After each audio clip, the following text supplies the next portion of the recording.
Omuze gw'okuwamba abaana ab'obuwala gubadde gufuuse baana baliwo mu Jinja ng'omwogezi wa poliisi mu Kirwa Abengako agamba nti abawala bano baadde bawambibwa abavubuka ne babakozesa ate oluvannyuma ne bakubira abantu baabwe amasimu nga babasaba ensimbi okubata. Poliisi ekoze ekikwekweto omwekwatidde abavubuka 16 okuva mu bitundu by'e Bugembe gye baadde basinziira okukola ebikolwa ebimenya amateeka.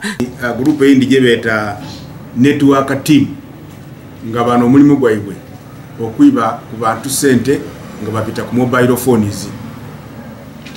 So ebikosi bino byona bimaze okugema site eyeidinda era bijja maaso n'okutulugunya abantu.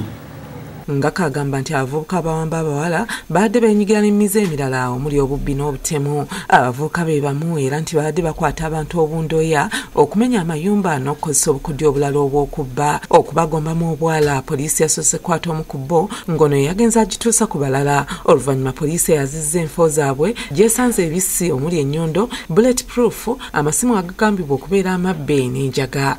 Twamaze okugema abavubuka bano twakoze gye tweta search. Twajira okucekinga amayumba gaibwe, twayaganamu endaye yenjo okubalaga, twayaganamu makasidi n'ebisala ababaati waigulu n'ebukofulo buno obutonotono basala busale bamala bayingira. Nga kagambye nti bakutwalibwa mu kkooti essaawa yonna bavunaanibwe. Abantu baife ababuliido bakoowa okunyigirizibwa, okwibibwa n'okunyagibwako ebintu byaibwe. Ivan Lubega yakusakidde eggulire lino ku Rabukedde TV.